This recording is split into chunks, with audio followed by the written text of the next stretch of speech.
মানে সেটাই বলছি যে উনি কত বড় মাপের একজন শিল্পী হলে, কত বড় একজন স্টার হলে, কত বড় একজন মানে আইডল হলে, যে 29 বছর পার হয়ে গেছে এখনো মানুষ তাকে ভালোবাসে, এখনো তাকে মনে করে, এখনো তাকে নিয়ে তুলনা করে। উনি একজন এক্সাম্পল। ওনাকে নিয়ে কথা বলার দৃশ্যটা আমি করবো না। আমি শুধু এতটুকু বলতে পারি যে উনি হচ্ছেন অনেক অনেক মানুষের, অনেক তরুণ তরুণীদের আইডল, এবং যিনি এখনও সবার হৃদয়ে বেঁচে আছেন, এবং এটার সংখ্যাটা খুব কম। উনি একজন লিজেন্ড, এবং কি বলবো, যে অনেক অনেক হৃদয়ের, অনেক মানুষের স্বপ্ন উনি। সো এতটুকুই বলবো। ওটার বিষয়টা ওটা হচ্ছে যে ওটার স্টোরিটা, এটা নিয়ে অনেক ধরনের একটা কি বলবো, যে আমরা কখনো কোথাও কিন্তু আসলে বলা হয়নি।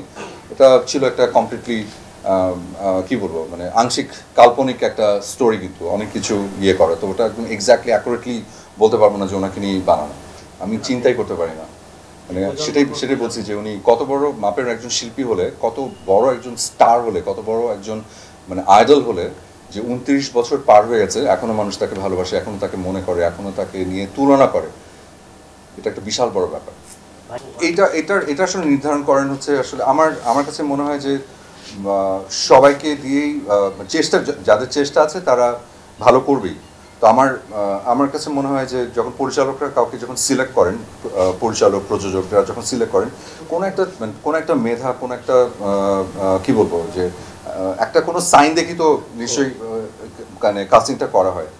তো আমি তখন চেষ্টা করি যে আমার কোস্টার, কারণ আমার কাছে মনে হয় যে যখন আমরা প্রত্যেকটা শিল্পী, শুধু আমার সহশিল্পী বা আমার অপোজিটে যিনি কাজ করছেন শুধু তিনি না, আমাদের মানে এন্টার স্টোরির মধ্যে যতগুলো কাস্টিং আছে, আমি যদি থাকি সেটের মধ্যে, এটা আমি সবসময় চেষ্টা করি আমার ফ্রেন্ডের রোল হোক বা ইয়ে হোক, সবাইকে নিয়ে প্রজেক্টটার দিকে আসলে ফোকাস করা।